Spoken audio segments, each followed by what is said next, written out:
Hello everyone, this is Fahim Malik and today I will talk about understanding the concept of paradigm। जब भी आप psychology की बात करते हैं, नफ्सियात की बात करते हैं, ह्यूमन बिहेवियर की बात करते हैं, तो उसका सबसे एक इम्पॉर्टेंट और इंटेग्रल एस्पेक्ट है understanding the concept of paradigm. Paradigm का मतलब ये होता है कि आप राय कायम कर लें किसी भी चीज़ के बारे में या अपने आप के बारे में, ना सिर्फ राय कायम कर लें बल्कि उसके ऊपर मुस्तहकम भी हो जाए ना। अगर आपने सही राय कायम की है तो उसके आपको फ़वाइद भी हो सकते हैं, और अगर आपने राय सही कायम नहीं की तो आपको उसके कॉन्सिक्वेंसेस भी फेस करना पड़ सकते हैं। सो जब हम पैराडाइम की बात करते हैं, so basically paradigm is of two types. The first one is self paradigm and the second one is paradigm about others. जब हम सेल्फ पैराडाइम की बात करते हैं, सो पहले मैं आपको एक छोटा सा एक इंसिडेंट सुनाना चाहूँगा and then I will explain my point. You must have heard about Sushmita Sen, pretty lady from Bollywood, particularly in the movie मैं हूं ना। आई एम श्योर आपने ज़रूर देखी होगी ये movie. Basically, Sushmita Sen was from a very poor and family, and one day उनके radio के ऊपर एक आवाज़ आई कि जी मिस इंडिया बने और उसके लिए अपनी एंट्री करवाएं। हाँ, mother said that hey Sushmita, why you don't go on and apply for this? And she said me, I won't get selected. And she went on to do her work. Later on वो add दोबारा चलने लग गया radio के ऊपर, and again after some time, after 30 minutes, so her mother kept on asking her कि Sushmita, go on, I'm sure कि you will win it. And she said, I won't win it. The next day her mother said her again and she asked her that मैं नहीं select होंगी। her mother said कि आपको कैसे पता है कि आप सिलेक्ट नहीं होंगी? And she said कि that was the question. I said कि okay, how I know कि मैं select नहीं होंगी? She went on, she applied and she won Miss India award. और जब उन्हें ये Miss India का award मिला, at that time she said कि I was underestimating myself. अगर मैं अप्लाई ही ना करती तो मैं इसके लिए सिलेक्ट ही ना होती। Now this is called self paradigm, जो कि आप अपने बारे में रखते हैं, एक राय अपने बारे में रखते हैं। या तो अपने आप को आप अंडर एस्टिमेट करते हैं या फिर आप अपने आप को ओवर कॉन्फिडेंट फील करते हैं मुख्तलिफ वाक़यात और हालात के बीच, जिसके लिए आपको कॉन्सिक्वेंसेस से गुजरना पड़ता है। Now I will explain to my second time and then I will come to my main topic. Now second time is paradigm about others. दूसरों के बारे में हम जो राय रखते हैं उसमें लोग भी हो सकते हैं, उसमें प्लेसेस भी हो सकते हैं, उसमें एवरीथिंग इज़ देयर, कि जो हम पैराडाइम दूसरों के बारे में रखते हैं।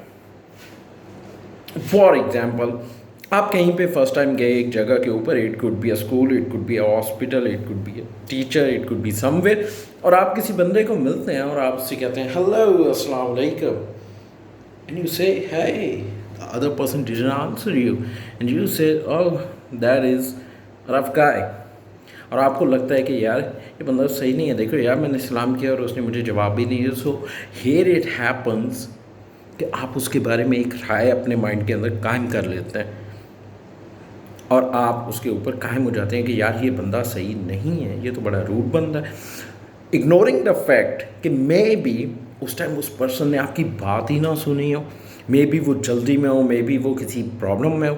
ऑन द अदर साइड आप किसी पर्सन से मिलते हैं, जाते हुए आप सलाम देते हैं, हेलो अस्सलाम वालेकुम, ही सेड ओह वालेकुम सलाम, हेलो मलिक साहब, हाउ आर यू, और वो आपको कोई ड्रिंक ऑफर करते हैं, आप बैठते हैं, आप कहते हैं वाह यार ये तो बड़ा अच्छा बंदा है, ठीक है, and later on you come to know कि वो अच्छा बंदा नहीं है, बट जस्ट बिकॉज कि आपने उस टाइम उसके लिए एक अपनी राय कायम कर ली और लेटर ऑन आपको पता लगा कि वो बंदा तो ऐसा नहीं था। सो जब भी हम बात करते हैं किसी के बारे में कि जी उसने तो मुझे धोखा दे दिया, मुझे लाइफ में धोखा मिल गया, जब भी हम प्रोफेशनल लाइफ की बात करते हैं, जब भी हम सोशल सर्कल की अपनी बात करते हैं, जब भी हम डोमेस्टिक सर्कल की अपनी बात करते हैं, सो अगर आप इस चीज़ को ओवरकम करना चाहते हैं, so you have to do just one particular thing. जब भी आप किसी के बारे में पैराडाइम क्रिएट करें अपने माइंड के बारे में, अपने माइंड में सो उसमें आप टाइम लें, let the thing happen repeatedly for around 9 to 10 times. अगर आप किसी से मिलते हैं 8-9 बार आप मिलें, 10 बार मिलें, अगर आपको सेम चीज़ वो मिलने को मिलती है, सेम रिस्पॉन्स बंदे से मिलने को मिलता है, फिर अपनी राय कायम करें। बाय डूइंग दिस आपको एक टाइम मिलेगा जब आप 8-10 बार एनालिसिस करेंगे, सो आपको एक psychologically you will feel confident on your own decision. So that is a particular decision making। जब भी आप किसी चीज़ के बारे में अपनी राय कायम कर लेते हैं, हमारे यहाँ क्या होता है, हम कोई भी एक खबर सुनते हैं, हम उसके ऊपर अपनी राय कायम कर लेते हैं और फिर अपने आप को, क्योंकि हम गलत साबित नहीं शो करना चाहते, हम समझते हैं कि हम गलत हो ही नहीं सकते, हम उसके ऊपर फॉल्स और फोर्ज आर्ग्यू करना शुरू कर देते हैं अपने उस पॉइंट को एक्सप्लेन करने के लिए। So what I am just suggesting you all is के जब भी आप किसी के बारे में अपनी राय कायम करें, पैराडाइम क्रिएट करें, उसमें थोड़ा सा टाइम लीजिए, लोगों को जानें, उन्हें समझें, उन्हें मौका दीजिए 8-10 बार। फिर अगर आपको लगता है फिर अपनी राय ज़रूर कायम करें, because I am too sure जब आप 8वीं-10वीं बार एक बंदे के साथ मिल के राय कायम करेंगे वो गलत नहीं होगी और इस तरह आप इस चीज़ से ऊपर बच सकते हैं। इसके साथ ही सेल्फ पैराडाइम के ऊपर वर्क करें, अपने स्ट्रेंथ्स के ऊपर वर्क करें। In next video I will talk about अपने आप का आपने किस तरह स्वॉट एनालिसिस करना है, जिससे आपको पता लगेगा कि मेरे अंदर क्या वीकनेसेस हैं, मेरे अंदर क्या स्ट्रेंथ्स हैं। जो भी आपके अंदर अपनी कैपेसिटी है पहले खुद अंडरस्टैंड करें।